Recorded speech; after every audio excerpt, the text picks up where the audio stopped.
Junk remembers. Lanes forget. On Eidolon Nexus, the only law that holds is leverage. Someone's following me. I can hear them. Boots on wet steel, 3 levels up, trying to stay quiet, not doing a great job. I duck under a condensate pipe, tail tight against my spine, and check my wrist reader. 3 messages, 3 buyers, all want the same thing, the thing I just stole. My name's Trixka Veltren. Call me Clink. I'm a fence in Lower Bastion, the part of Eidolon Nexus where deals go bad and people go missing. Tonight, I'm carrying a piece of tech worth more than my entire warren. Problem is, 3 different groups know I have it, and at least one of them wants me dead. 3 hours ago, a Syndicate courier torpedo crashed in the Skytube graveyard. Everybody with a scrap reader saw it come down. Nav failure, smoking wreck, the whole show. I got there first. Velric's advantage, we're fast, we see in the dark, and we don't ask questions. Inside the cracked nose cone, wrapped in melting foam, a false thread cartouche. If you don't know what that is, here's the short version. It's a nav wafer that punches micro corridors through subspace, off the lanes, outside the rules. The kind of tech that lets you skip blockades, dodge gate queues, and ghost past customs like you were never there. Highly illegal, extremely expensive, very, very hot. I did what any smart fence does. Took a hollow still, encrypted it, sent feelers to 3 buyers who might have the creds. Then I waited. Big mistake. First ping, Sirin Alara. Amarai broker, Syndicate tied. Offered double market price and a protection deal. Meet her at the Glass Lantern, 2800. Second ping, Vincent Croft. Noktari, Ravask clan. No small talk, just a time and a place. Shrine Suite, 2800. Don't be late. Third ping. This one made my first stand-up. No name. Just coordinates and a message. We should talk before you sell our border a hole. CID. Concordium Intelligence. The quiet ones who make problems disappear. They want to meet at Archive Loop. Also 2800. Optional compliance, they said. Nothing's optional with CID. So now I've got the Syndicate, Ravask, and the Concordium all hunting the same contraband. And I'm the idiot in the middle, holding it. My old mentor had 3 rules for coil market work. 1. Know what you're selling. 2. Never sell to just one buyer. 3. If it's too hot to hold, make sure someone else burns first. There's a 4th rule we don't talk about much.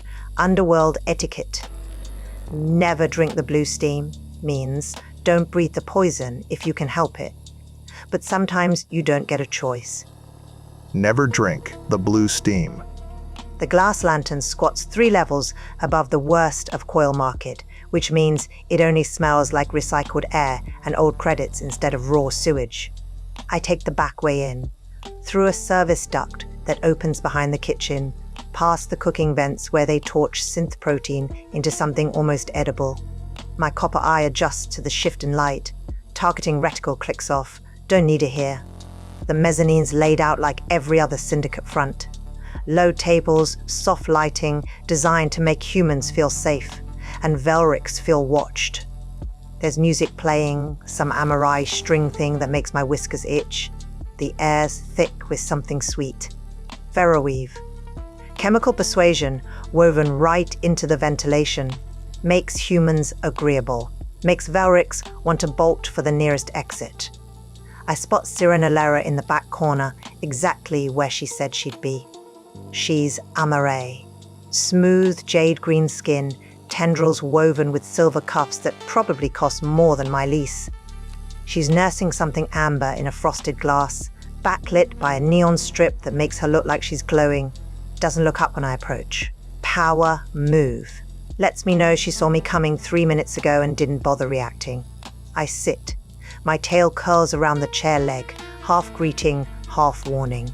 My claws tap the table once. Coil market etiquette. She smiles. Doesn't show teeth. Clink.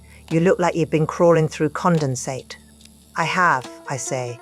Your courier landed hard. Nose coney split on impact. Took me an hour to crack it open without frying the cargo. and yet you retrieved the package. Her voice is calm, smooth, the kind of calm that hides knives. She sets down her glass, perfectly centered on the table, and leans forward just enough to make the ferro weave kick up a notch. I taste it on my tongue. Sweet, cloying, designed to make you say yes before you think. I breathe through my mouth. Doesn't help much. She slides a hollow still across the table. Not mine, hers. Image of the cartouche, annotated with tech specs I didn't send her. She's done her homework. Market price for a working false thread cartouche, she says, is 1.2 million creds. I'll double it. My whiskers twitch. I don't say anything. Let her fill the silence. I'm not finished. She taps the hollow still.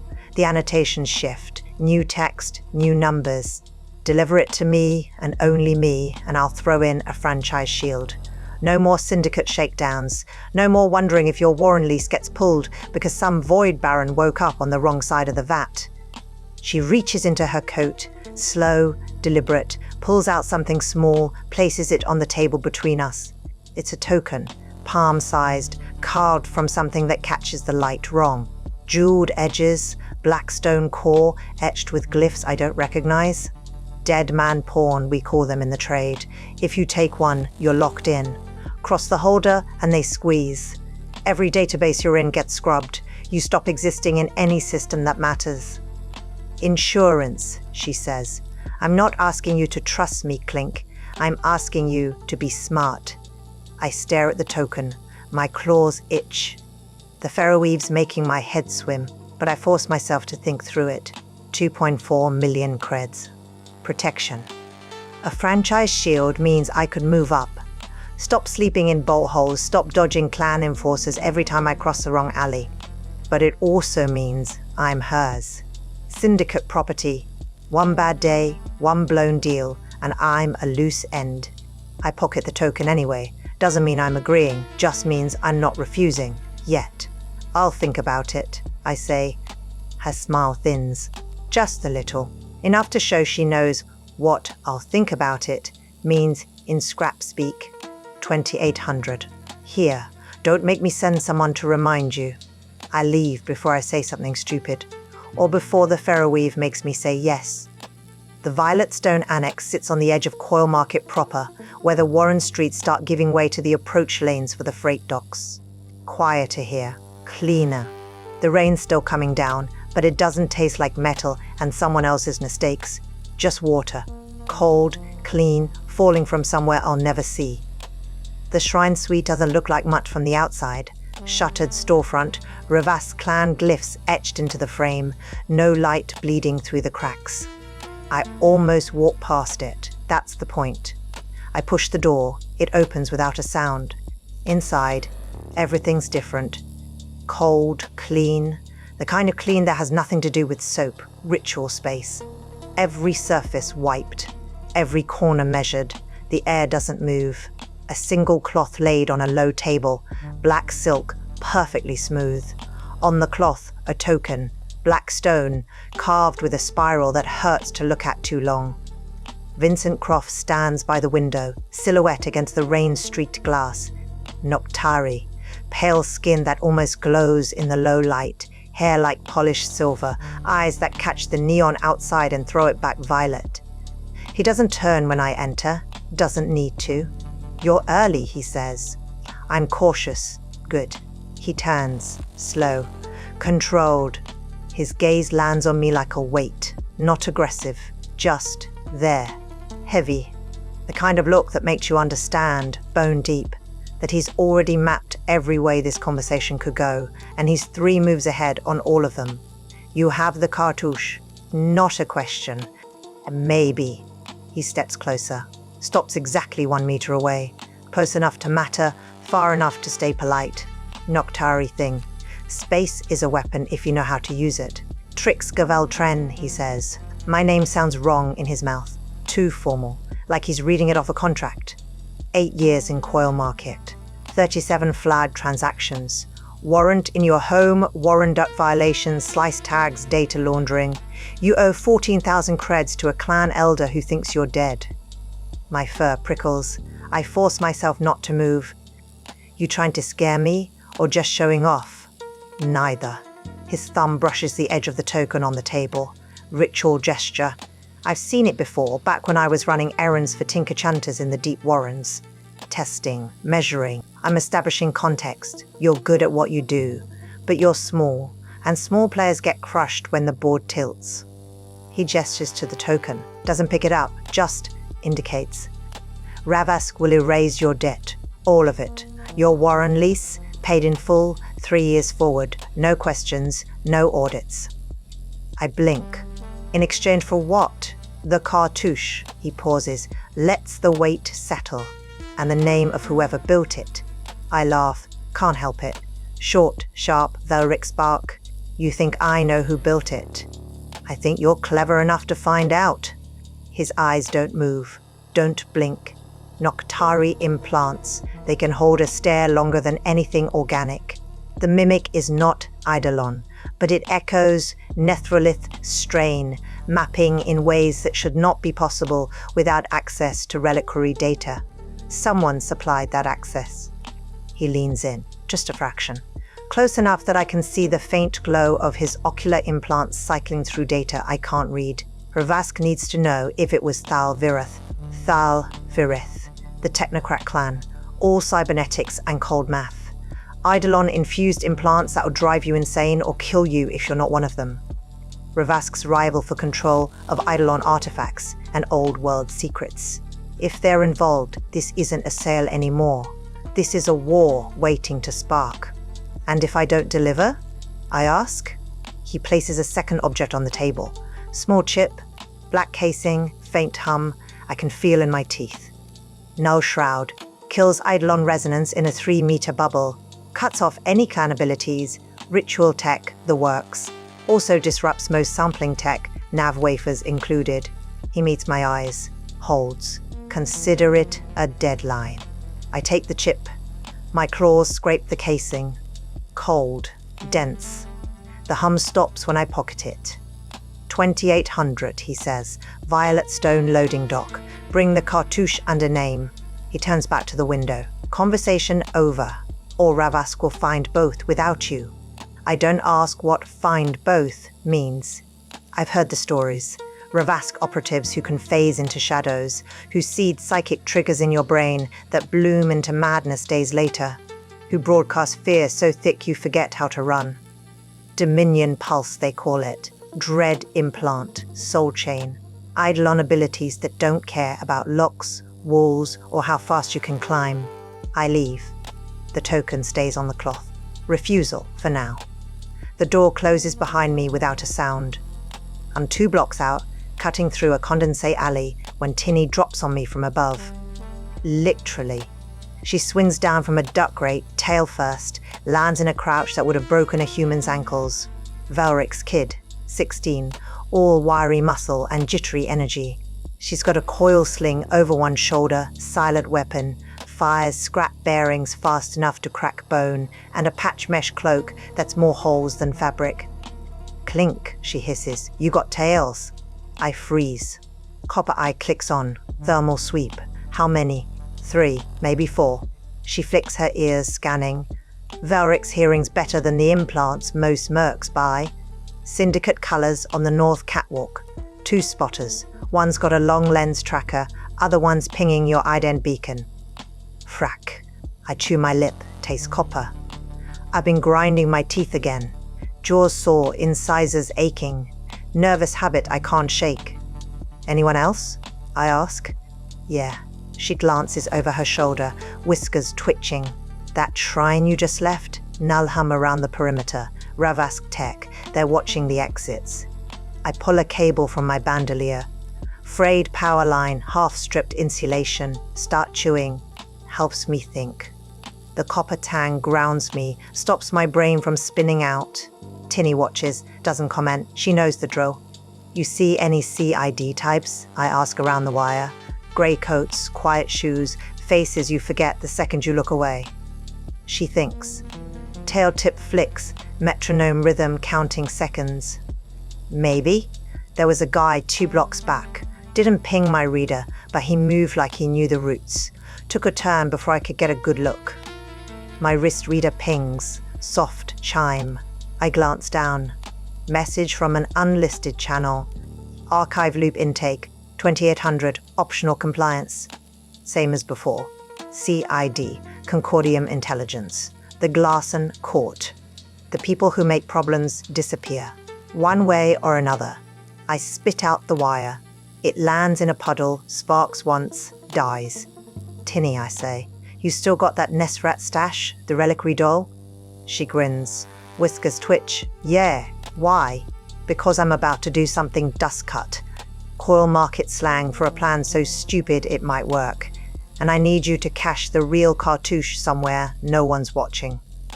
Her grin fades. Clink, what are you doing? I glance up at the catwalks. Spotters, syndicate drones, Ravask null hum, CID ghosts moving through the alleys like smoke. 3 sides, all hunting the same prize. And me in the middle, holding a piece of tech that's going to start a war if I hand it to the wrong buyer. I'm flipping the board, I say, but first I need to build a decoy. She stares at me, then laughs, short, sharp, Velric spark. You're signal fried, Grolhably. I pull the cartouche from my bandolier. Palm-sized, warm, moire, glass catching the neon-like liquid light. I hand it to her. Get this to your bolt hole. Wrap it in shielding cloth thermal and RF. Stick it inside the doll, sew it shut. Don't let anyone see you move it.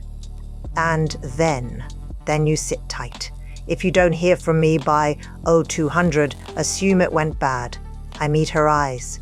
Copper to amber. Velrix to Velrix. If that happens, you take the cartouche and you sell it yourself. Split the profit with Ninny Hush. The old Warren elder Tinny takes care of, needs meds and heat cells to survive the cold. Buy her what she needs. Get her warm. Get yourself somewhere safe. Tinny tilts her head, ears flat, skeptical. And if they catch you first? I grin, show teeth. Velric's smile, more threat than humor. Then you're the only one who knows where the real thing is. That makes you valuable. Use it smart. She doesn't smile back, just nods, once, sharp. Don't get dead, Clink. I'll try. She's gone before I finish the sentence. Up a drainage pipe, over a catwalk, lost in the rain and the shadows. Fast, quiet, Velric's fast. I'm alone again. Rain hammers the alley. Blue steam coils up from the vents, thick enough to choke on. Solvent vapor. Toxic if you breathe too much. The coil market rule, never drink the blue steam, isn't just about chemicals. It's about knowing when the air itself will kill you if you stay too long. I pull out another wire, start chewing. 3 buyers, 3 meetings, 2800, and one really stupid plan. Time to get to work. My bolt hole sits 4 levels down from street grade, tucked behind a dead air scrubber in the old maintenance warren.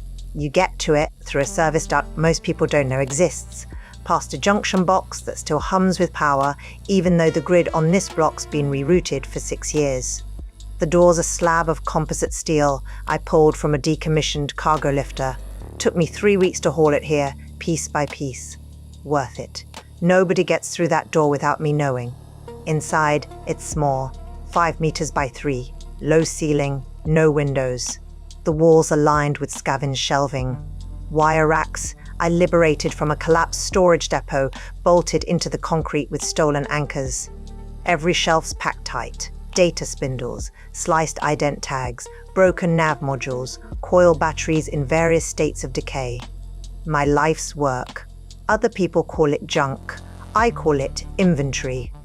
In the corner, a workbench. Scarred metal surface, mag clamps, a microforge I bought off a tinker chanter who didn't ask questions. Above it, a single light. Salvaged ship bulb, burns cold white, flickers when the grid hiccups. I check the time. 2100. 7 hours until 2800. 3 meetings. 3 buyers who all want the same thing. Time to give them something to want. I dump my gear on the bench and get to work. Building a fake cartouche isn't easy, but it's not impossible either.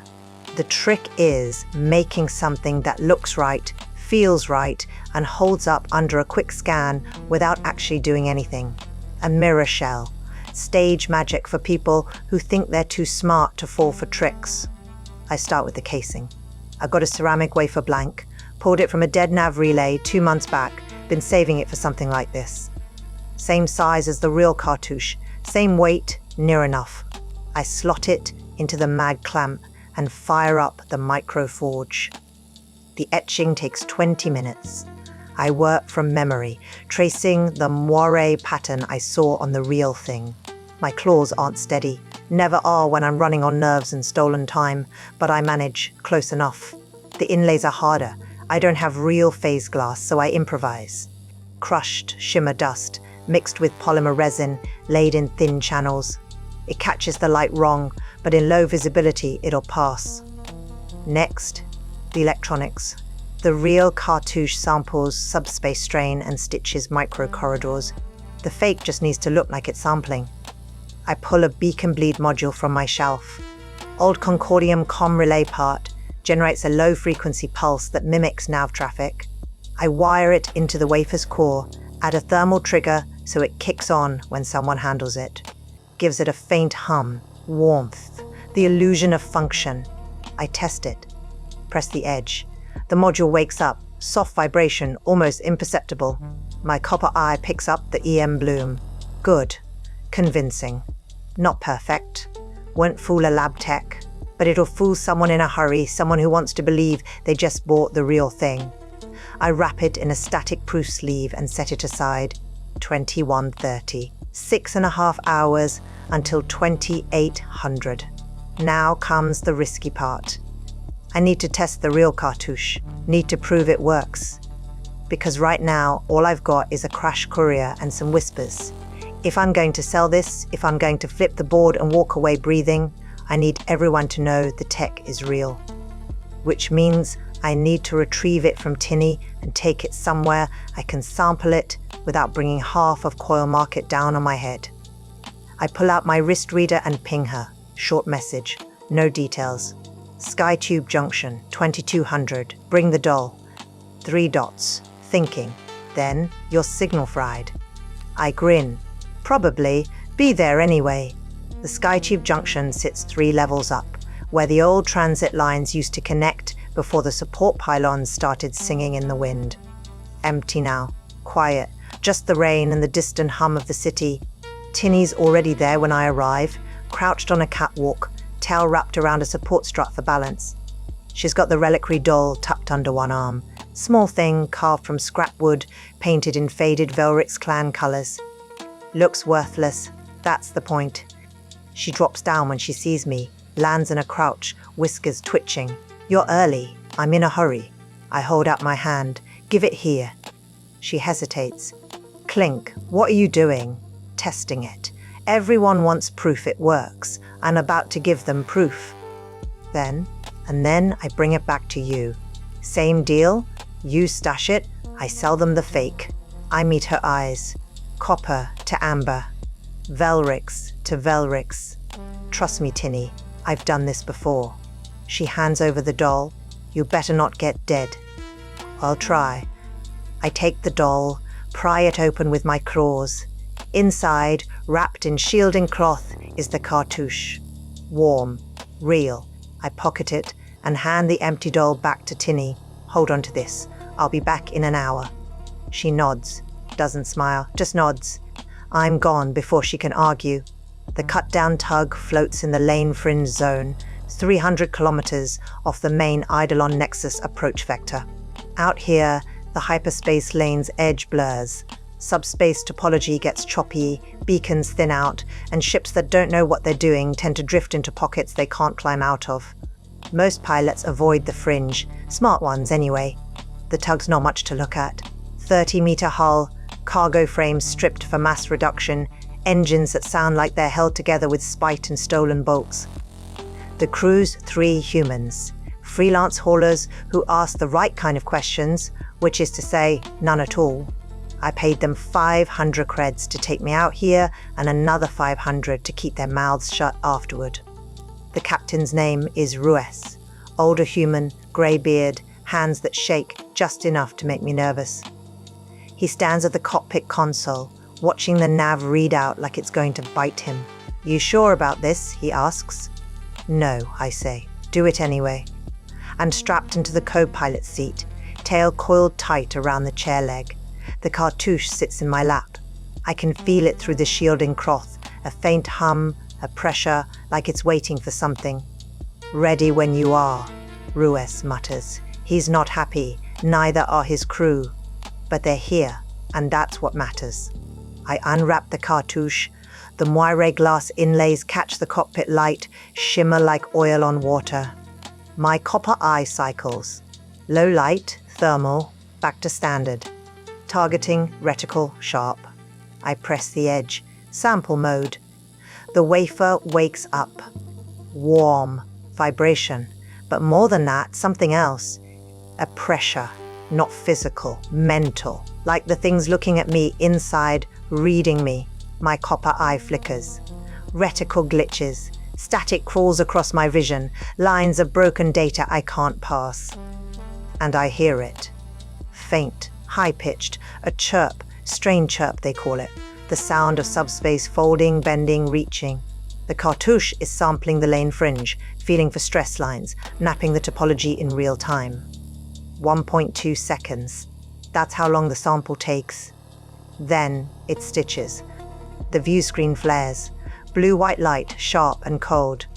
A ribbon forms in front of the tug's bow, narrow corridor punching through the fringe, threading between mass gradients I can barely see. 4 seconds. Maybe 5. The tug lurches forward, pulled into the stitch by its own momentum. Ruiz curses, grabs the controls. The ship glides. Smooth, clean, faster than it should be. We're off the lane, outside the rules, riding a micro corridor that shouldn't exist. My breath catches. Then the bonding hits. It's fast. Sudden. A spike of heat in my palm, spreading up my wrist, my arm, my chest. The cartouche locks to me. Biometric anchor, gene scan, neural handshake, all of it happening in the space between heartbeats. My vision grays out. Just for a second, maybe 2. My lungs hitch. Can't breathe, can't pull air. Grey breath, they call it in the Warrens. The moment before you black out, before your brain fries from memory overload or oxygen loss. The corridor silvers at the edges. Tangle forming. Subspace folding wrong. Collapsing inward. The nav console screams. Alarms, proximity warnings, hull stress indicators spiking red. "Kill it," Ruiz shouts. "Kill it now." I drop the cartouche. My claws fumble. It hits the deck, bounces once. The stitch collapses. The tug drops back into normal space with a lurch that slams me against the harness. Hull groan. Deep, metallic, the sound of stress wells, bending but not breaking. The view screen clears. We're back in the fringe zone, drifting, alive, barely.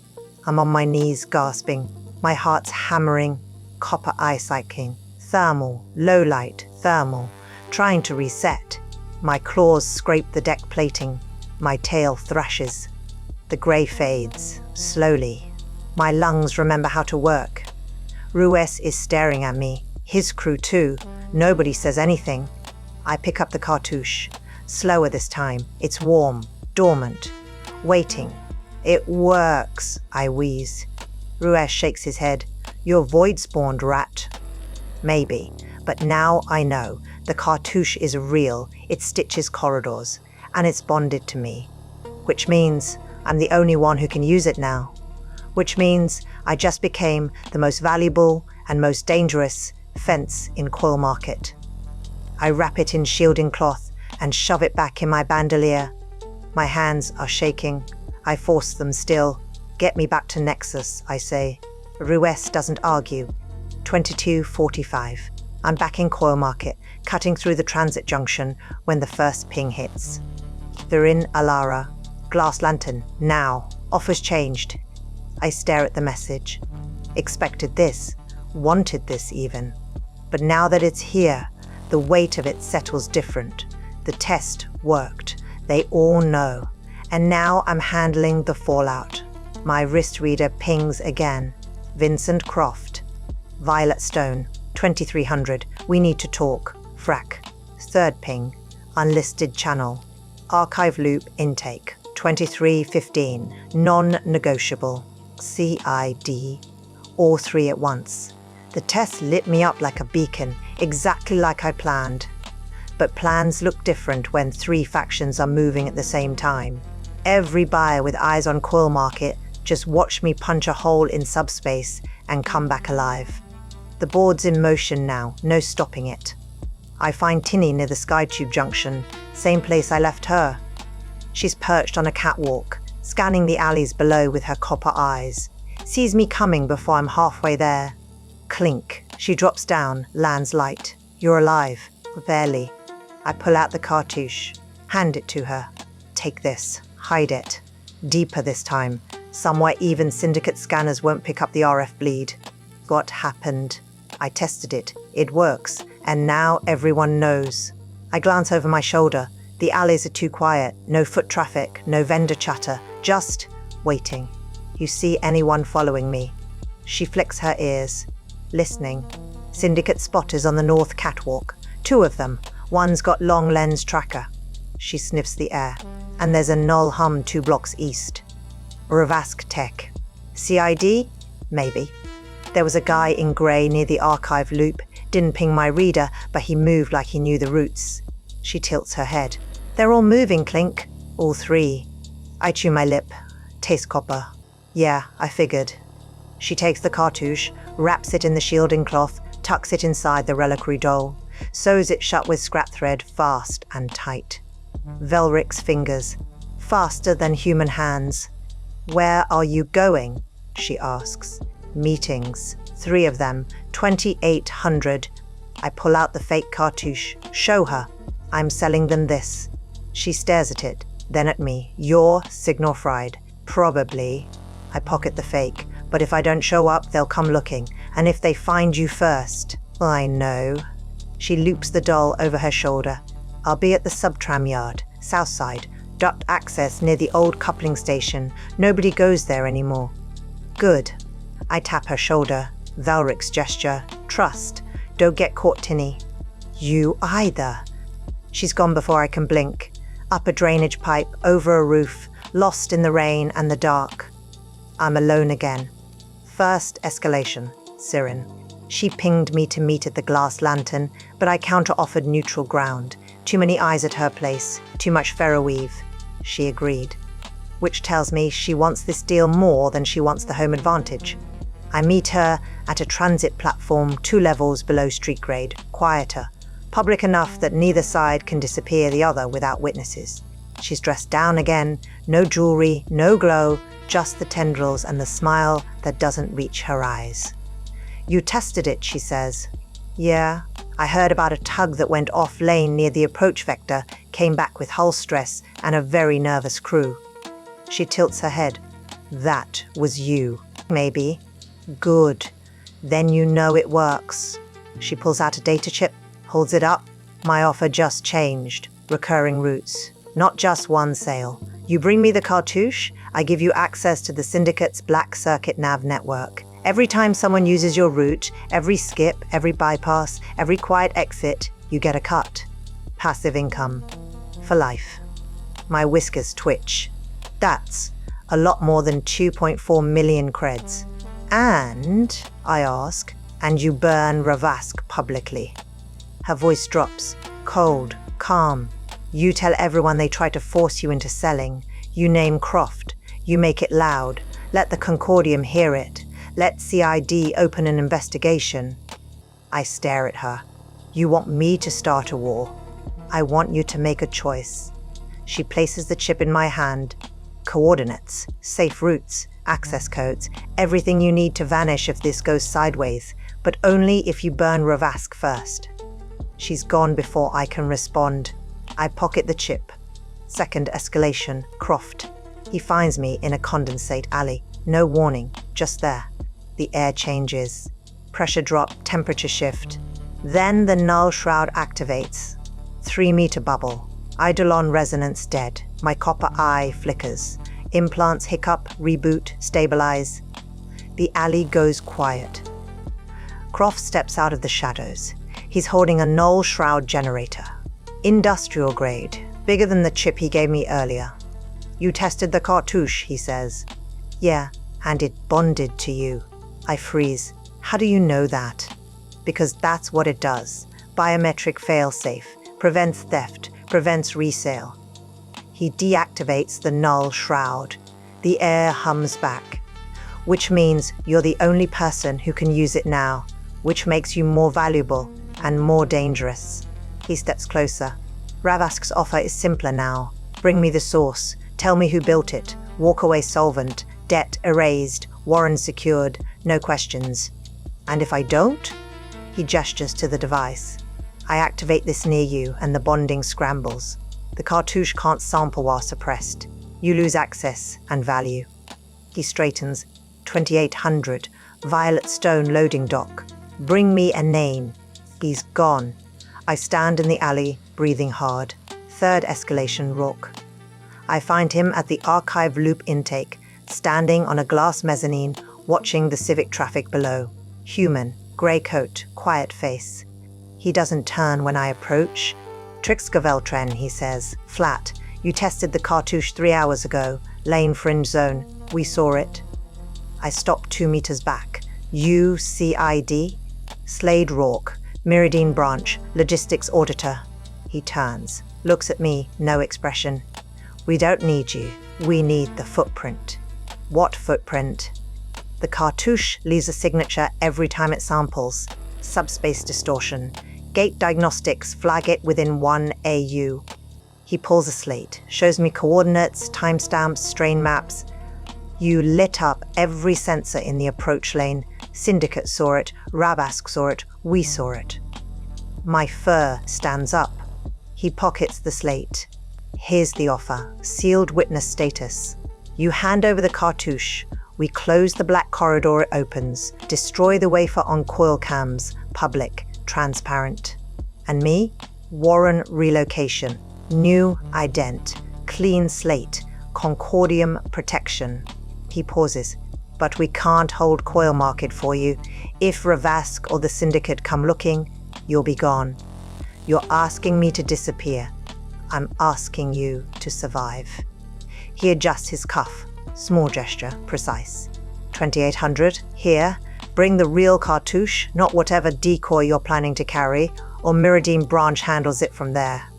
He walks away. I stand there, staring. He knows. CID knows I'm running a double. Of course they do. My wrist reader pings. Multiple alerts. System alert. Concordium Civic Registry. Vendor tag audit. Pending review. Flagged transaction. Encrypted. Compliance window. 36 hours. Second alert. Warren leaseholder. Eviction notice. 36 hours. Reason, unpaid bond balance. Appeal window, closed. I stare at the screen. 36 hours. 2 countdowns. Same clock. If I don't pay the bond, 14,000 creds, I lose the Warren. If I don't hand over the cartouche, CID closes me. Everything's collapsing at once. I pull out a wire. Start chewing. The copper grounds me, keeps my brain from spinning out. 3 buyers, 3 offers, 2,800 approaching, and I'm holding a fake. I check the beacon bleed module in the fake cartouche. Still working, still broadcasting. I route it through 3 different relay nodes.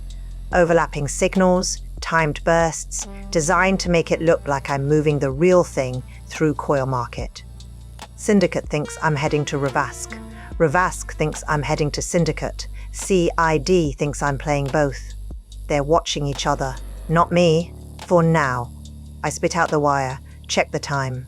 2750, 10 minutes until 2800. I pocket the fake cartouche and head into the rain. Time to flip the board. 2800 in Lower Bastion sounds like rain on metal and distant sirens that never seem to arrive. I'm cutting through the condensate district, heading toward the Violet Stone loading dock. Croft's meeting first, since he's the most dangerous if I keep him waiting. That's when I see the spotters. 3 of them, Syndicate colors, perched on a catwalk 2 levels up, long lens trackers aimed at the street below. They're not watching the crowds, they're watching me. Or they think they are. I check my wrist reader. The fake cartouche's beacon bleed is still broadcasting. Overlapping signals bouncing through 3 relay nodes, making it look like I'm moving through coil market in 3 directions at once. Syndicate's tracking 1 signal, Ravask's tracking another, CID's tracking the 3rd. The misdirect's working, but it won't hold forever. I adjust my route, take a side alley, narrower, darker, less traffic. The kind of place where deals go bad and nobody asks questions afterward. My copper eye cycles, thermal sweep, low light, back to standard. Targeting, reticle, sharp. Something's wrong. The air's too quiet, no vendor chatter, no footsteps. Just the rain and the hum of the grid and the feeling that I'm walking into a trap I can't see yet. I pull out a wire, start chewing. The copper grounds me. Then I hear it. Rotor whine, faint, high-pitched, drones. I look up. The condensate catwalk stretches across the alley, 20 meters up, rust-streaked steel sagging under its own weight. Rain hammers the grating. Thick, cold, the kind that soaks through fur in seconds. Blue steam coils up from the vents below, mixing with the rain, turning the air into a toxic haze. On the catwalk, syndicate drones, 4 of them. Small, fast, equipped with scanners and taser grids. They're hovering near the south end, rotors whining, searching. And then the null hum hits. The drones hiccup, rotors stutter, 1 drops. Controlled fall, not a crash. Lands on the catwalk with a metallic clunk. The others wobble, struggling to stay airborne as their nav systems cut out. Null shroud. 3-meter bubble, Ravask tech. I press myself against the alley wall, out of sight, and watch. A figure steps onto the catwalk. Noctari, not Croft, someone else. Younger, slimmer, but the posture's the same. Cold, controlled, ritual precision. They're holding a null shroud generator, same model Croft showed me earlier. The syndicate drones fall 1 by 1. Silent, efficient, no explosion, no spectacle. Just stopped. The Noctari operative doesn't look down. Just deactivates the shroud and walks away, disappearing into the rain like smoke. The drones stay on the catwalk, dead weight, useless. I stare at the wreckage. My fur prickles. This isn't about me anymore. This is Ravask and Syndicate colliding. Each side thinks the other's about to close the deal. Each side's moving to block the other. And I'm the spark that lit the fuse. I spit out the wire and keep moving. 2 blocks later, I see Tinny. She shouldn't be here.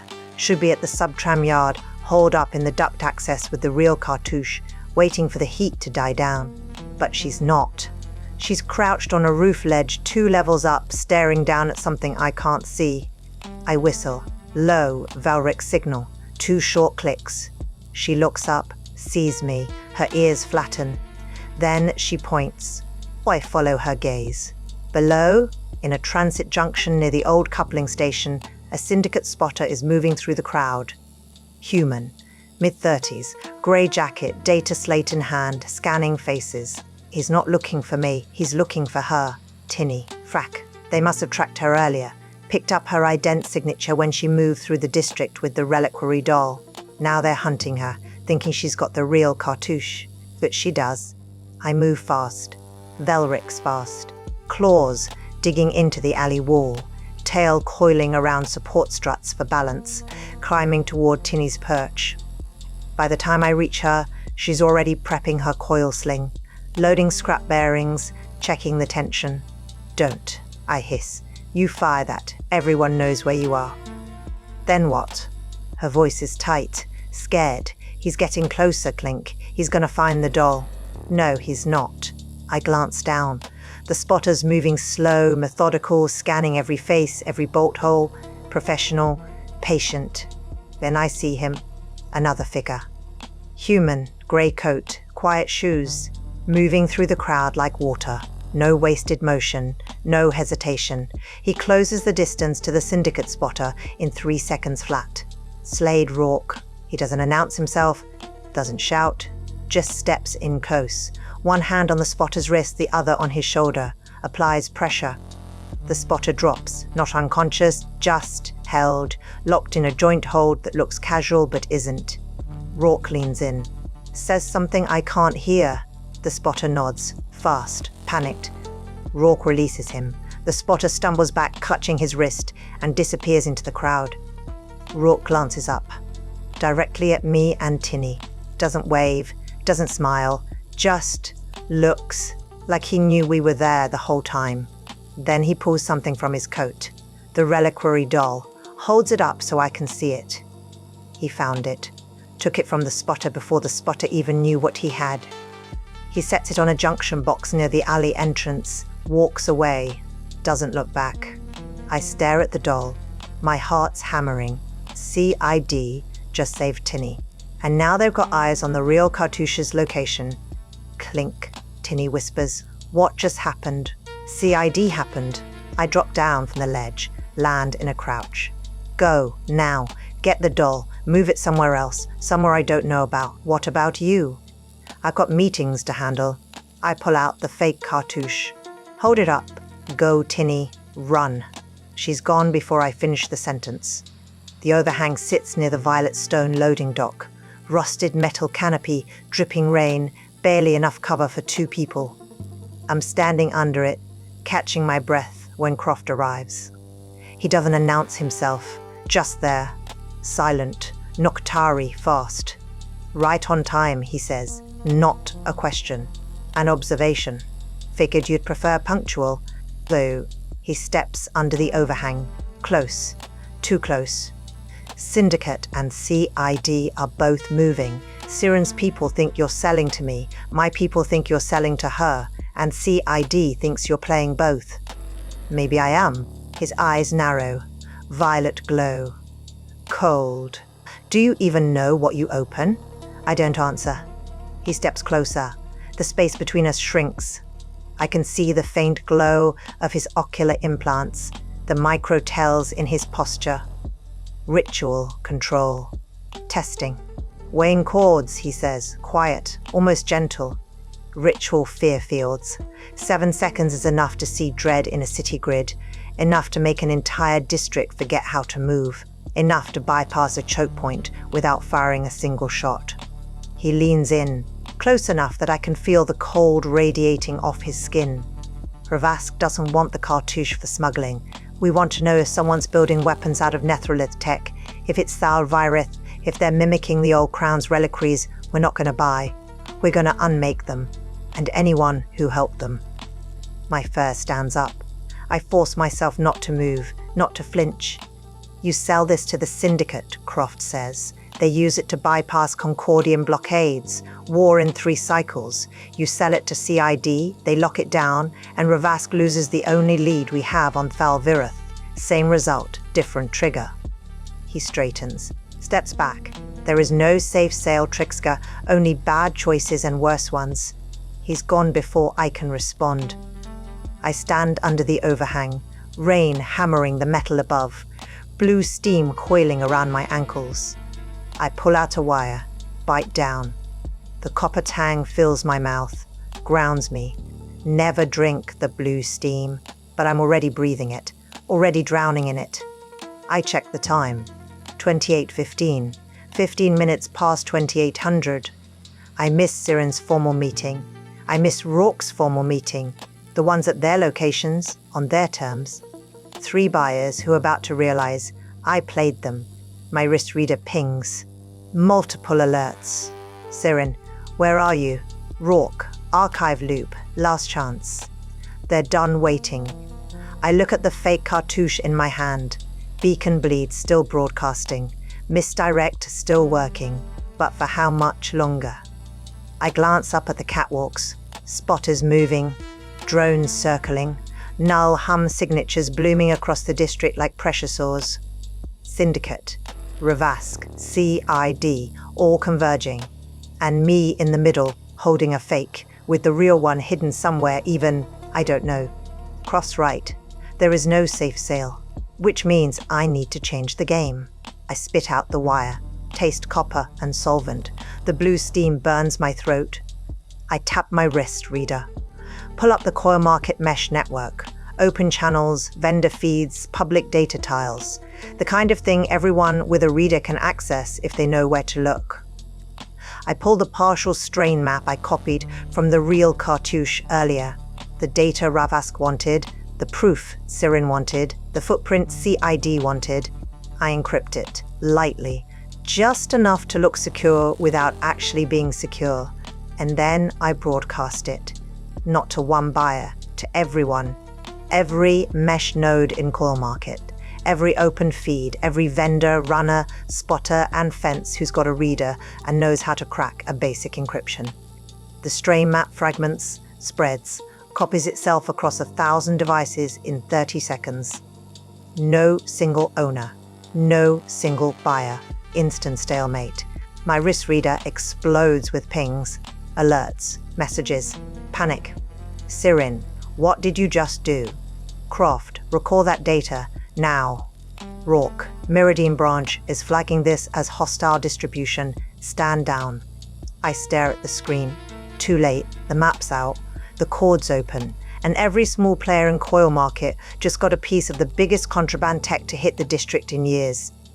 I pocket the fake cartouche, my hands steady, no burn, no bonding. Just plastic and shimmer dust and a beacon that's about to stop mattering. 3 sides, 3 bad choices, and I just picked the 4th option, the one nobody expected. I pull out another wire, start chewing.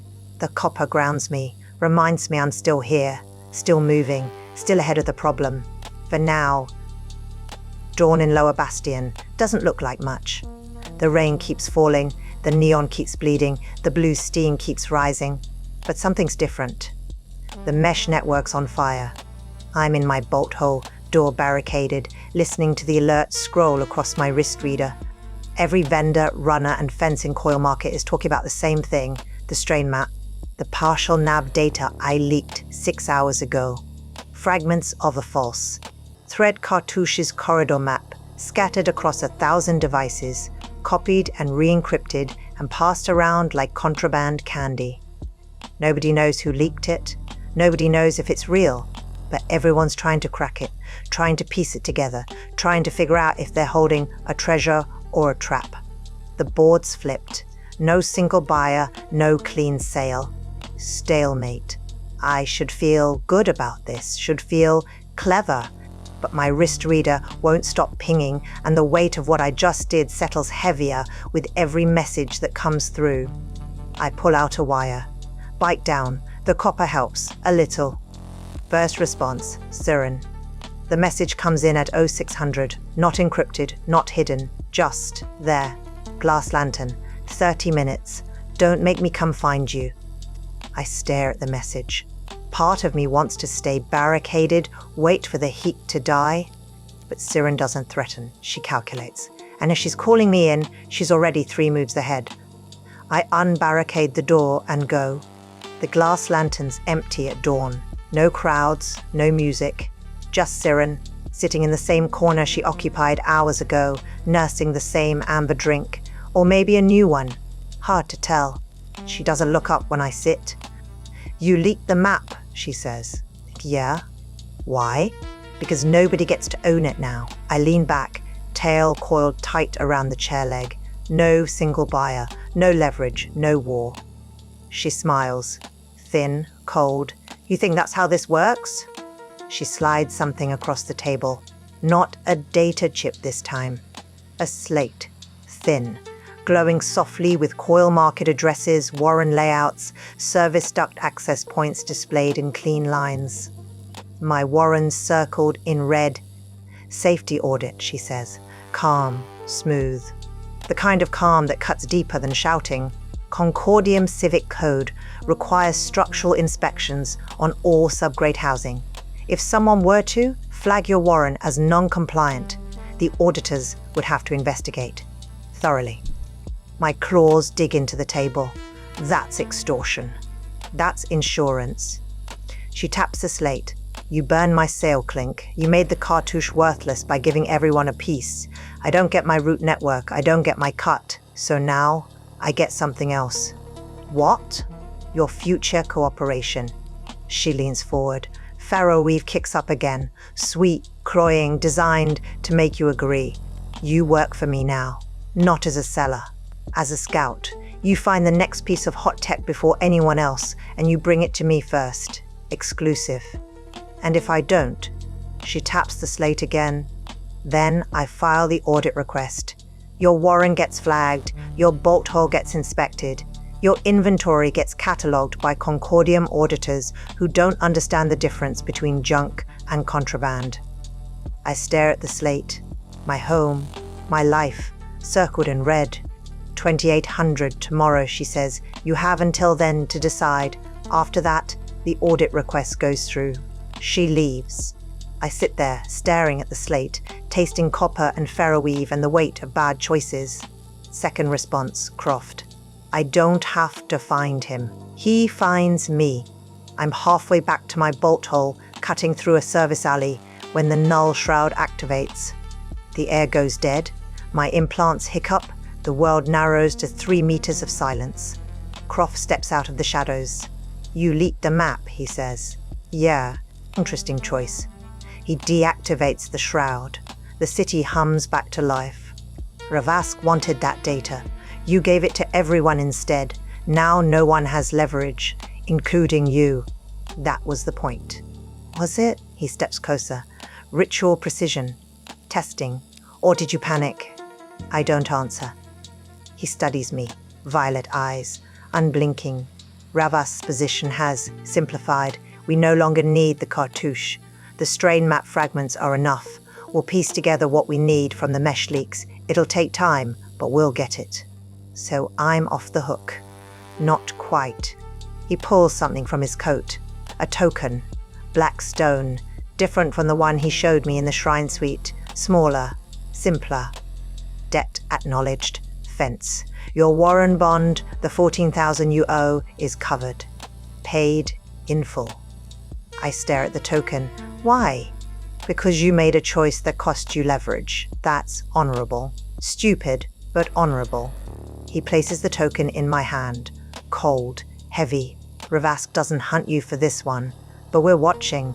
If Thalvareth surfaces, if we find proof they built that mimic, we'll be back.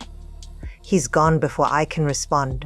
I stand in the alley, holding the token, staring at nothing. My debt's erased. My warren's safe. From Ravask, at least. But Siren's still holding the audit threat, and CID's still got eyes on me. Third response, Rourke. The message comes in at 0900. Archive loop, now. This is not optional. I go. Rourke standing on the same glass mezzanine, watching the civic traffic below. Same coat, same quiet face. He doesn't turn when I approach. You leaked the map, he says. Everyone keeps saying that. Because it's a problem. He turns, looks at me, no expression, just wait. CID's position was simple. You hand over the cartouche, we destroy it, problem solved. But you leaked the data instead. Now the strain map's out there. Hundreds of copies, encrypted, fragmented, distributed across Coil Market. So now CID has to close it anyway. Every copy, every fragment, every device that's touched the data. He pulls out a slate, shows me a list. Long, scrolling. 700 devices flagged, 30 runners arrested, 5 vendors under audit, and counting. My fur prickles. That's not my fault. It is, actually. He pockets the slate. You chose chaos over control. You chose to make this everyone's problem instead of one buyer's problem. That has consequences. What kind of consequences? The legal kind. He steps closer. Close enough that I can see the lines around his eyes, the wear of someone who's seen too many problems and solved them all with paperwork. Your vendor tag is poison now. 3 markets have you flagged as hostile distribution. You can't sell, can't fence, can't operate in any Concordium-monitored zone without triggering audits. I stare at him. You're blacklisting me? I'm documenting you. He pulls out a biometric pad, thin, translucent, glowing with form fields and signature prompts, places it on the railing between us. Sealed witness agreement. You turn in the real cartouche.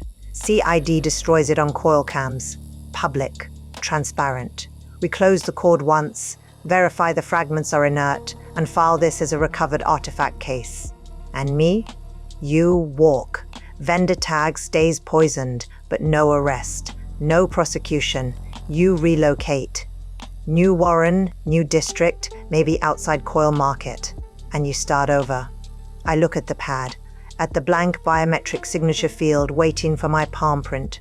What happens to the real cartouche, I ask.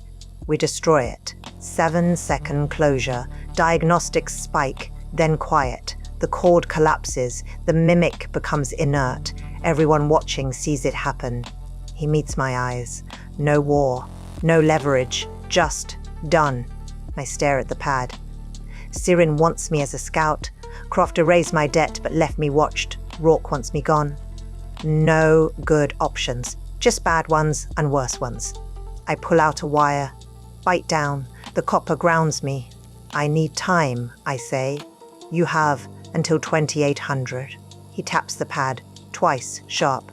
After that, Meridian branch escalates. Walks away. I stand on the mezzanine staring at the pad.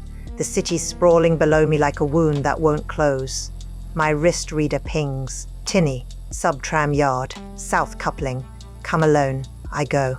The sub-tram yard's dead this time of day. No vendors, no traffic, just rusted tracks and broken coupling stations and the smell of old grease and older mistakes. Tinny's waiting near the south coupling, crouched on a support beam, the reliquary doll tucked under one arm. She sees me coming and drops down, lands light. You okay? She asks. No. I sit on the tracks. Tail coiled around my knees. Everyone's angry. Siren's threatening my Warren. Croft paid my debt but left me on a watch list. Rourke wants me gone. What about the cartouche? I look at the doll in her hands. Still bonded to me, still burning. If I hold it too long, it'll fry my brain. If I give it to the wrong buyer, it starts a war. If I give it to the right buyer, I lose everything I've built. So what do? I pull out a wire. Bite down. The copper tang fills my mouth. I don't know yet, I say. She sits next to me, doesn't say anything, just there. Velrix to Velrix. 2 rats in a city that wants to grind us into scrap. Clink, she says after a while. You told me once, don't marry your leverage, right? Yeah, so don't. She hands me the doll. Give it to CID. Let them close the cord. Walk away. And my vendor tag? Gets poisoned. So what? You're good, Clink. You'll figure it out. You always do. I stare at the doll. At the reliquary carvings, the faded clan colors, the weight of a choice I can't take back. What about you? I ask. I'll be fine. Got the nest egg you gave me. Got Ninny Hush's meds covered for 3 months. She grins, whiskers twitch. And if things get bad, I know a fence who owes me a favor. I laugh, short, sharp, Velrix bark. Yeah, I say, you do. I check the time. 1100. 17 hours until Rourke's 2800 deadline. 17 hours until Siren's audit threat goes live. I look at the doll in my hands. At the cartouche hidden inside. Warm. Real. Bonded. I made my choice hours ago when I leaked the map. Now I just have to finish it. I stand. Tail flicks. Tinny. I need you to do one more thing for me. What? Meet me at Archive Loop, 2800. Bring the doll. I hand it back to her. I'm ending this. She nods. Doesn't ask how. Just nods. Don't get dead, Clink. I'll try. 2800 approaches. I'm sitting in my bolt hole, door barricaded, staring at the reliquary doll Tinny brought me an hour ago. The cartouche is inside, still warm, still bonded, still burning. My palms scarred where the bonding locked in. Not visible, not yet, but I can feel it. Neural feedback, memory bleed, the grey creeping in at the edges of my vision every time I hold the wafer too long. Grey breath. The moment before your brain fries, the moment before you forget who you are. I've been chewing wires for the last hour straight. My jaw aches. My incisors are ground flat. The copper taste won't leave my mouth. I check my wrist reader. 27:30. 30 minutes until Rourke's deadline. 30 minutes until I hand over the cartouche and walk away from 8 years of work. Or don't hand it over and let Myrrodine Branch close me permanently. Siren's audit threat goes live in 17 hours. My warrant gets flagged. My inventory gets catalogued. Everything I've built gets dismantled by Concordian bureaucrats who don't know the difference between junk and contraband. Croft paid my debt but left me watched. Ravask doesn't hunt me for this one, but they're waiting, watching. If Thalvirith surfaces, they'll be back. 3 sides, 3 bad choices, and me in the middle, holding a piece of tech that's been burning me alive since the moment I touched it. I pull the cartouche from the doll, unwrap the shielding cloth. The moire glass inlays shimmer. The wafer's warm, too warm.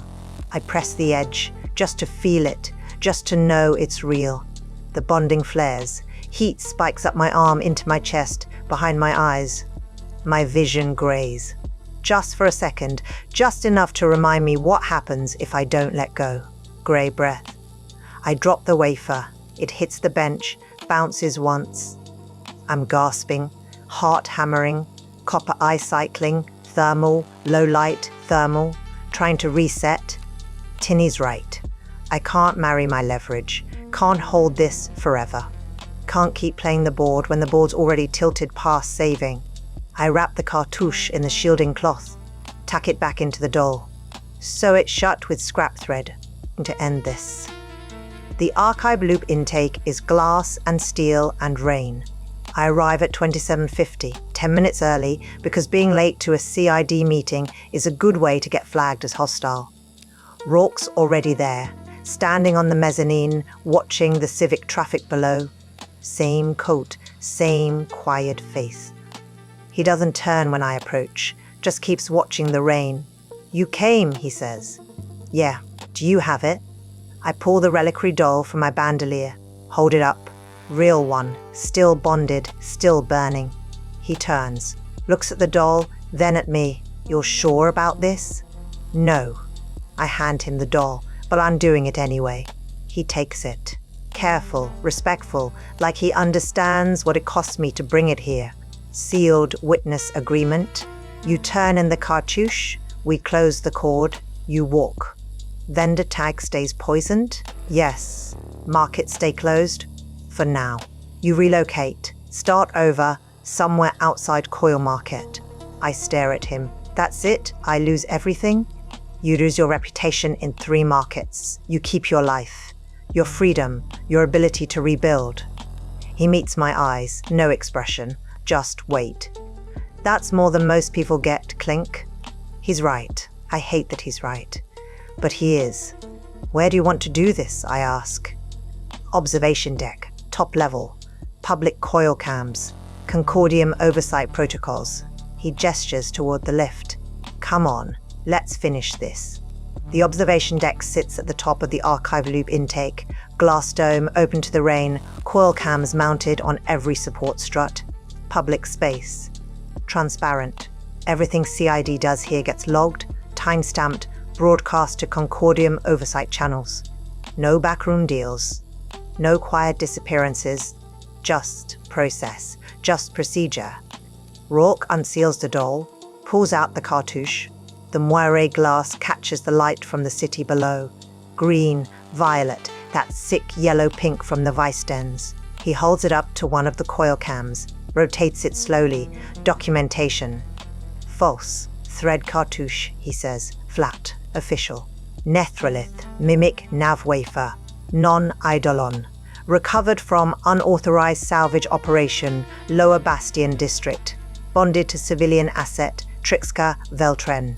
CID case file, November 7 Delta. He sets it on a containment pad. Small platform, reinforced, designed to handle volatile tech without letting it leak signals. The pad hums. Active. The cartouche sits in the center, glowing faint. Closure sequence, Rourke says. He's talking to the cameras now. Not to me. Concordium protocols. 7-second diagnostic window. Subspace corridor collapse. Artifact rendered inert upon completion. He pulls out a slate, taps twice. The containment pad activates fully. Hard light barriers, RF dampeners, gravimetric stabilizers. The kind of setup you use when you don't want the thing you're closing to fight back. Clink, he says. Quieter now, just to me. The bonding. It'll break when we close the cord, you'll feel it. Might hurt. You ready? I nod. Don't trust my voice. He taps the slate. The closure sequence begins. The cartouche wakes up. Not by choice. Not because someone pressed it, just reacting.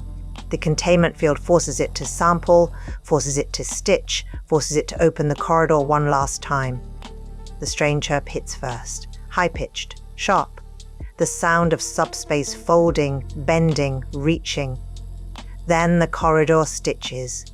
Blue-white light, sharp, cold, a ribbon forming in the air above the containment pad, threading between mass gradients I can't see. The city's subspace topology folds inward, following the corridor's pull. 4 seconds.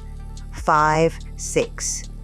The diagnostic spike. Every coil cam on the deck flares. Data overload, signal bloom, the kind of noise you get when something wrong is happening in subspace and the sensors can't pass it fast enough. The corridor silvers at the edges, tangle forming, collapsing inward. 7 seconds. The containment field squeezes. The corridor collapses. The ribbon snaps back into nothing. The cartouche goes dark, not dormant, dead, inert.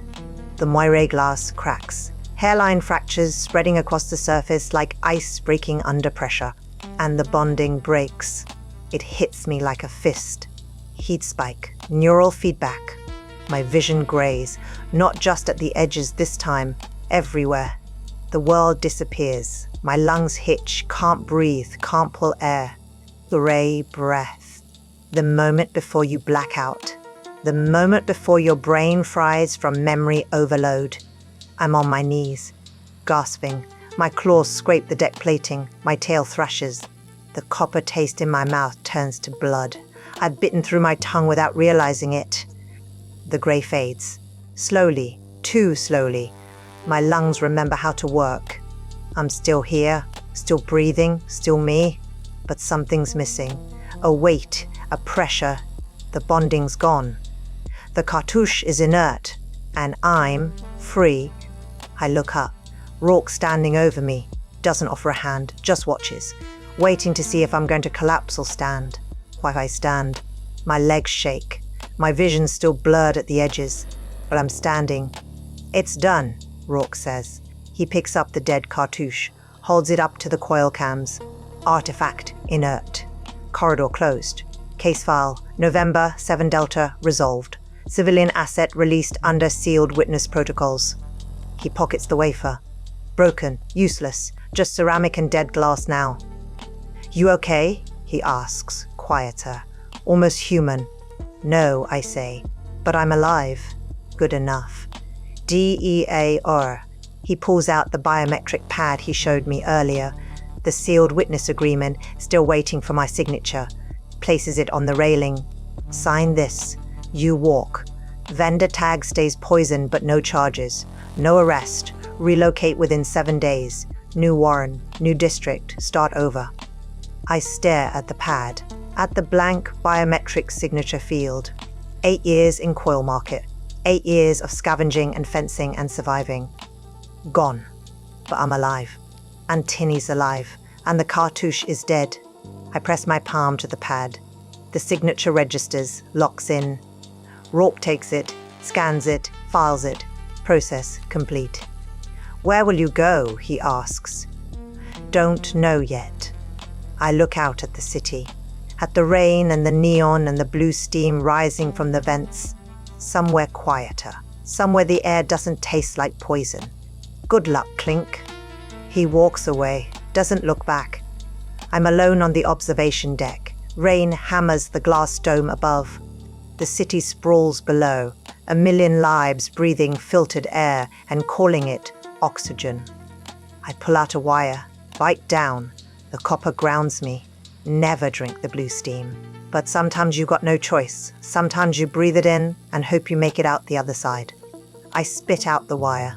Taste blood and copper and the weight of survival. 7 seconds of hush. That's all it took to close the cord. Now comes the hard part. Living with what's left. Dawn again. Second time in 2 days. I'm in my bolt hole, packing. Not much to take. Data spindles. I can't sell anymore. Sliced ident tags that are worthless now that my vendor tags poisoned. Wire scraps I've been chewing through like they're going out of style. 8 years of inventory, most of it junk. Some of it treasure, none of it mine anymore. 7 days. That's what Rorke gave me. Relocate within 7 days, or Meridian branch escalates. I got 5. The second ping comes an hour after dawn. Not a message. A visitor. I hear the knock. Soft, precise. 3 taps. Know who it is before I open the door. Sirin Alera. She's standing in the corridor outside my bolt hole, dressed down again. No jewelry, no glow. Just the tendrils and the smile that doesn't reach her eyes. Clink, she says. Calm, smooth. May I come in? I step aside. Let her pass. Close the door behind her. She looks around the bolt hole, at the packed shelves, the stripped inventory, the empty wire spools scattered across the floor. Doesn't comment, just observes. You closed the cord, she says. Yeah. Gave the cartouche to CID, let them destroy it on coil cams, made it public, made it clean. Yeah. She turns, looks at me. That wasn't the deal we discussed. No, I say, it wasn't. She steps closer, not threatening, just measuring. You cost me a root network, cost me a cut of every bypass and skip that tech could have opened. Cost me leverage over Ravask. Yeah, I say, I did.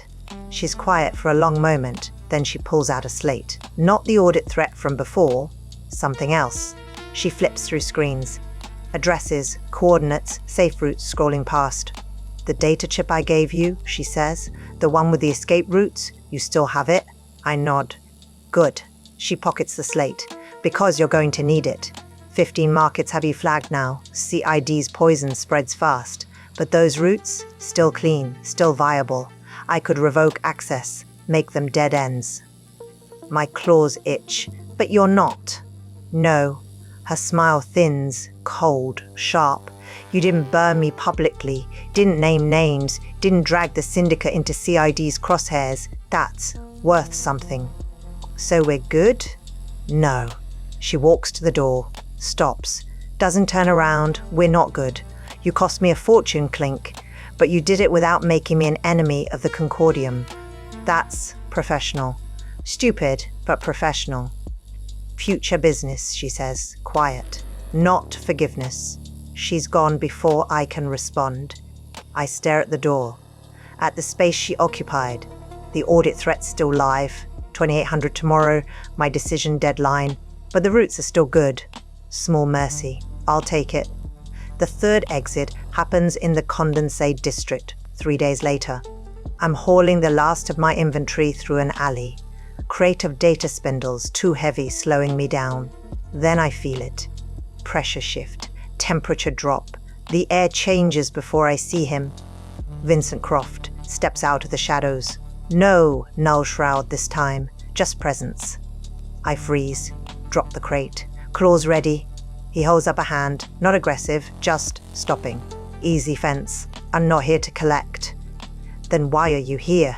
He studies me, violet eyes, unblinking. You're leaving. Yeah, good.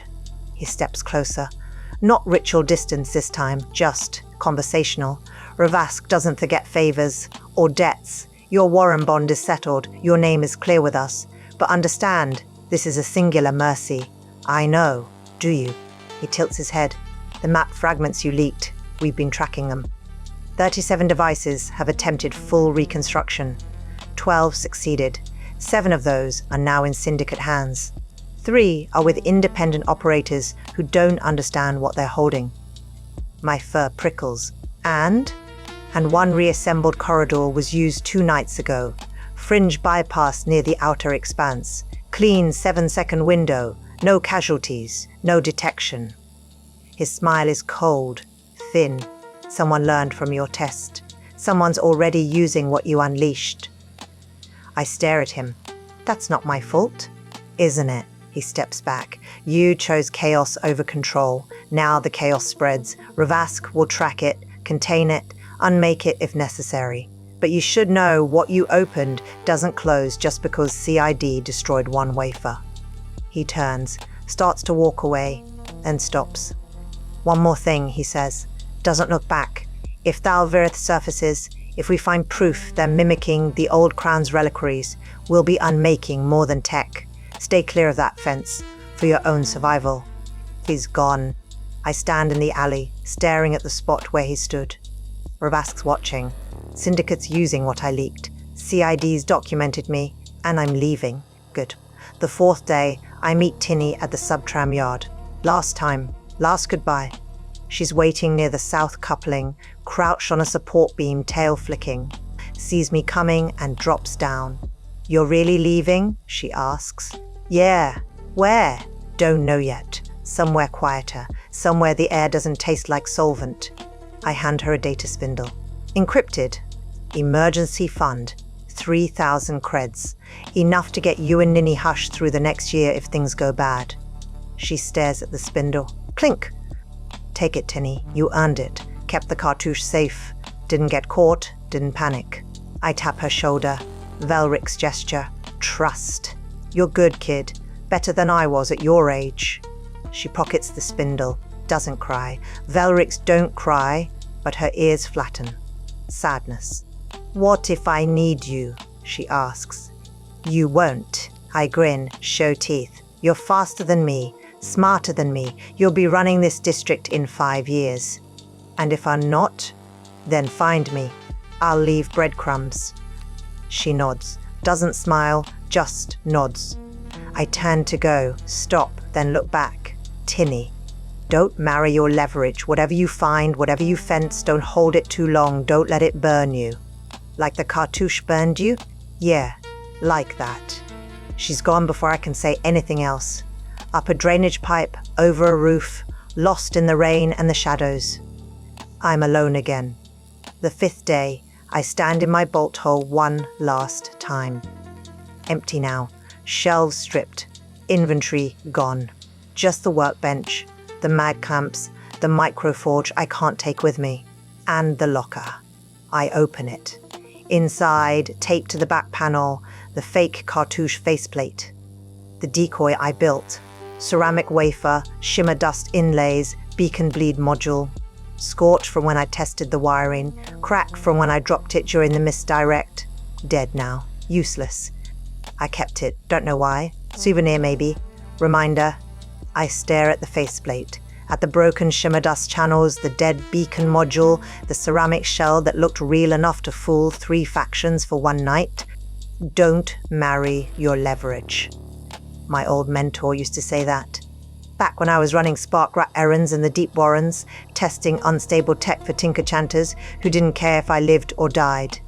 He'd say it every time I got too attached to a piece of junk, every time I held onto something past the point of smart. Don't marry your leverage, sell it, move it, let it go. I never listened, not then, not until it almost killed me. I closed the locker. Leave the fake faceplate taped inside. Let the next tenant find it. Let them wonder what it was, what it cost, why someone left it behind. I take one last look at the bolt hole. At the walls I scavenged, the door I hauled, the life I built over 8 years of surviving. Then I walk out, lock the door, don't look back. The transit platform's crowded at dawn. Humans, Velrics, a few Amorai, all heading outbound. Away from Coil Market, away from Lower Bastion, toward quieter districts, cleaner air, lives that don't taste like copper and solvent. I'm one of them now. I board the transit car, find a seat near the back, tail coiled around the support rail. My bandelier's lighter than it's been in years. Just a few data spindles, a dead Concordium badge, wire scraps I can't stop chewing. My wrist reader pings, one last message, Rourke. Sealed witness protocols complete, vendor tag flagged, El Bastion, Coil Market, Fringe Tier Markets, relocation confirmed, case file, November 7 Delta closed. Then, below the official text, something else. Not logged, not filed, just there. You made the right choice, Clink. Most people don't. I stare at the message. Most people don't. The transit car lurches, pulls away from the platform. Coil Market shrinks behind me. Neon and rain and blue steam rising from the vents like the breath of something dying that refuses to stop. I pull out a wire, bite down. The copper grounds me. Never drink the blue steam, but I did, and I survived. That's going to have to be enough. 3 weeks later, different district, different warren, different air. I'm in a new bolt hole, smaller than the last one, cleaner, no history weighing down the walls. The shelves are empty, no inventory yet, just wire spools, mag clamps, and a workbench I'm still figuring out how to trust. Starting over is harder than I thought. Turns out reputation matters, and mine's poisoned in 15 markets now. But I'm alive, and alive means I can rebuild. My wrist reader pings, new message, unlisted channel, encrypted. I almost don't open it. Almost delete it and go back to chewing wires and pretending I'm retired. But I open it anyway. Client seeks Spence for a silent ladder, pays in corridors. Interested? I stare at the message. Silent ladder. Black market slang. Means a way up, literal or metaphorical, that doesn't leave a trail. Could be a physical route. Could be a data path. Could be another piece of contraband tech that's going to burn me if I hold it too long. Pays in corridors. Means they're offering access. Route networks. The kind of thing Siren promised me and never delivered. I should delete it. Should walk away. Should remember what holding leverage too long almost cost me. But my claws are already typing a response. Maybe. Details first. I send it. Sit back. Tail flicking, waiting. Old habits. Can't shake them. Don't want to. Because on Eidolon Nexus, the only law that holds is leverage. And if you don't have any, you're just junk waiting to be recycled. Somewhere else. Violet Stone Annex, Noctari Shrine Suite. Vincent Croft sits at the low table. Ritual cloth spread smooth, a single data slate glowing in the dim light. On the screen, a build log, forged, fragmented, but detailed enough to draw conclusions. Tal, Vereth design markers. Eidolon-infused fabrication signatures. Nethrolith strain. Mapping algorithms that shouldn't exist outside of Old Crown reliquaries. He studies the log, eyes unreadable. Violet glow reflecting off the screen. If they mimic the Old Crown, he murmurs, we won't be buying. We'll be unmaking. He closes the slate, stands. The shrine's quiet, cold, the kind of cold that has nothing to do with temperature. Outside, the rain keeps falling. The city keeps breathing. And somewhere, someone's building weapons no one can see coming. Ravask watches and waits. Lower Bastion, sub-tram yard, south coupling station. Tinlit Tinny, Vex Coil, crouches on a support beam, tail wrapped around the strut for balance. She's got a data spindle in one hand. 3,000 creds Clink gave her before she left. Emergency fund, more money than Tinny's ever held at once. Below her, the night bazaar sprawls. Vendors, runners, fences hawking their snack bits under glow tape and stolen light. She pockets the spindle, pulls out a scrap of metal sheeting, bent, rusted, big enough to write on. She etches 3 words with a plasma cutter, crooked letters, Velric style. Never drink, the blue steam. She tapes it above her cash point, her desk, her new territory. The rule, the warning, the thing Clink taught her. She grins, whiskers twitch. Someday she'll run this district. But not yet. Not until she's ready. She drops down from the beam, lands light, disappears into the crowd. I'm sitting in my new bolt hole, staring at the encrypted message, chewing a wire I shouldn't be chewing. Thinking about leverage and tools and the difference between the two. On Eidolon Nexus, Junk remembers. Lanes forget, and the only law that holds is leverage. But here's the thing they don't tell you in the Warrens, the thing you have to learn by bleeding for it. The difference between a tool and a weapon is how long you hold it. Hold it too long and it burns. Hold it too tight and it owns you. Hold it just right, just long enough, and you walk away breathing. I survived the cartouche, survived the bonding, survived the grey breath and the blue steam and the weight of 3 bad choices that all led to the same place. Now comes the hard part, figuring out what's next. I spit out the wire, taste copper, taste survival. My wrist reader pings. Response from the unlisted channel. Details attached. Review and respond within 48 hours. First payment on acceptance. I open the file, start reading. Old habits. Can't shake them, don't want to. Because on Nexus, the third side always keeps the lights on, and I'm still standing. Never drink the blue steam. Story file closed.